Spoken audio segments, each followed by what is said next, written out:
Can I say something? So the first time I read your book, Purple Hibiscus, I decided I was going to name my first daughter Chimamaanda. And my husband is here, Elvis, and I haven't told him that, but...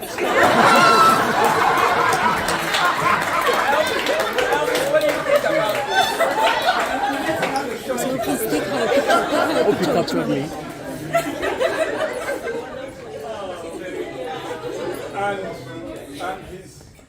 And he flew in specifically to watch her level. He came in from Boston just to see. I think it was worth it. I absolutely think it was worth it. Take her picture. Oh God.